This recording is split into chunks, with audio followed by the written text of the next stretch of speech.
Hi అండి, welcome to పెసెస్ kitchen. ఈరోజు వీడియోలో రవ్వ లడ్డు ఏ విధంగా తయారు చేయాలో మీకు చేసి చూపించబోతున్నాను.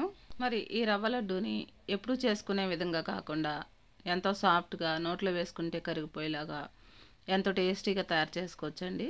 మరి ఈ రవ్వ లడ్డూని ఏ విధంగా తయారు చేయాలో దీని ప్రాసెస్ ఏంటో ఈ వీడియోలోకి వెళ్ళి చూసేయండి. ముందుగా ఒక బౌల్ తీసుకొని 2 కప్పుల వరకు ఉప్మా రవ్వ వేసుకోవాలి. దీన్నే సెమోలినా సూజీ అని కూడా అంటారు. ఈ ఉప్మా రవ్వ లావుగా ఉంటే కొంచెం మిక్సీలో వేసుకుంటే బాగుంటుంది. ఇప్పుడు దీంట్లోనే 1 కప్పు వరకు పాలు వేసుకొని కలుపుకోవాలి.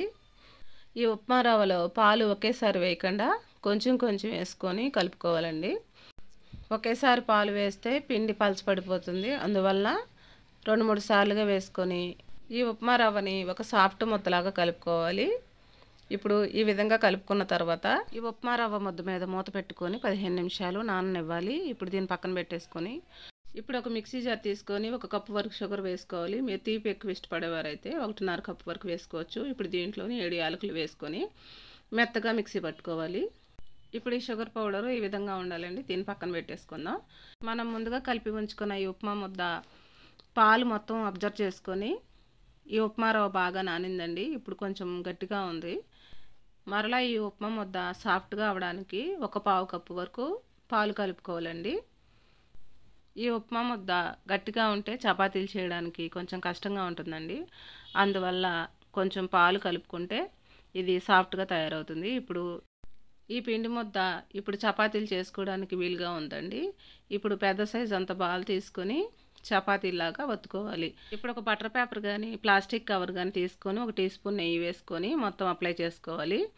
ఇప్పుడు మనం తీసుకున్న ఈ పిండి ముద్దని చపాతీలాగా చేత్తో ప్రెస్ చేసుకోవాలి.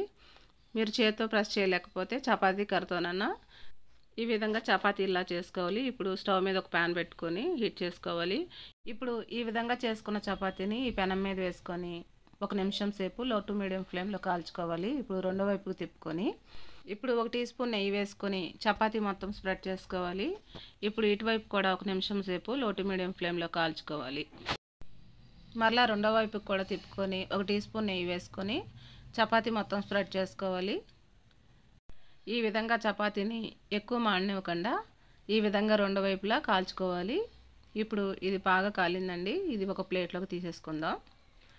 మొత్తం పిండి ముద్దనంతటిని కూడా ఇదే విధంగా చేసుకొని లో టు మీడియం ఫ్లేమ్లో కాల్చుకోవాలండి. ఇప్పుడు మనం కలుపుకున్న ఈ ఉప్మా రవ్వ పిండి ముద్దకి 3 చపాతీలు వేయండి. ఈ చపాతీలు పూర్తిగా చల్లారిన తర్వాత చిన్న చిన్న ముక్కలుగా తుంచుకోవాలి. ఇప్పుడు ఈ విధంగా చేసుకున్న తర్వాత ఒక మిక్సీ జార్ తీసుకొని ఈ మిక్సీ జార్లో ఈ చపాతీ ముక్కలను వేసుకొని కోర్సుగా మిక్సీ పట్టుకోవాలి. ఈ విధంగా మిక్సీ పట్టుకోవాలండి. ఇప్పుడు ఈ విధంగా మిక్సీ పట్టుకున్నది ఒక వెడల్పాటి పళ్ళెం తీసుకొని ఇప్పుడు మనం మిక్సీ పట్టుకున్న పౌడర్ని దీంట్లో వేసేసుకోవాలి. ఇప్పుడు మిగిలి ఉన్న చపాతీ ముక్కలను కూడా ఇదే విధంగా మిక్సీ పట్టుకొని ఇప్పుడు దీంట్లో వేసుకోవాలి. మనం ముందుగానే మిక్సీ పట్టుకున్న షుగర్ పౌడర్ను కూడా దీంట్లో వేసేసుకోవాలి. ఇప్పుడు దీంట్లోనే ఎండు కొబ్బరి పొడిని 4 టేబుల్ స్పూన్ల వరకు వేసుకోవాలి. ఇప్పుడు మొత్తం మిక్స్ అయ్యేటట్టు ఒకసారి బాగా కలుపుకోవాలి. ఇప్పుడు ఈ విధంగా బాగా కలుపుకున్న తర్వాత ఇప్పుడు దీన్ని పక్కన పెట్టేసుకొని రవ్వ లడ్డూల్లోకి డ్రై ఫ్రూట్స్ని వేయించుకోవాలి. ఇప్పుడు స్టవ్ మీద ఒక ప్యాన్ పెట్టుకొని 3 టేబుల్ స్పూన్ల వరకు నెయ్యి వేసుకోవాలి. నెయ్యి హీట్ ఎక్కిన తర్వాత ఇప్పుడు దీంట్లో 3 టేబుల్ స్పూన్లు జీడిపప్పు, ముక్కలుగా కట్ చేసుకున్న బాదం పప్పు 3 టేబుల్ స్పూన్లు, 3 టేబుల్ స్పూన్లు కిస్మిస్ వేసుకొని లో ఫ్లేమ్లో మంచి కలర్ వచ్చేంత వరకు కూడా వీటిని ఫ్రై చేసుకోవాలండి. ఇప్పుడు ఇవి మంచి కలర్ వచ్చినాయి. ఇప్పుడు స్టవ్ ఆఫ్ చేసేసుకొని మనం కలిపి ఉంచుకున్న ఈ రవ్వ లడ్డూల్లోనికి మనం ఫ్రై చేసుకున్న ఈ డ్రై ఫ్రూట్స్ని వేసేసుకోవాలి. ఇప్పుడు ఇవన్నీ కూడా మొత్తం మిక్స్ అయ్యేటట్టు ఒకసారి బాగా కలుపుకోవాలి. ఈ విధంగా మొత్తం అన్నీ కలిసిన తర్వాత రవ్వ లడ్డూలు తయారు చేసుకోవడమేనండి. ఈ విధంగా చిన్న చిన్న రవ్వ లడ్డూలు తయారు చేసుకోవడమే.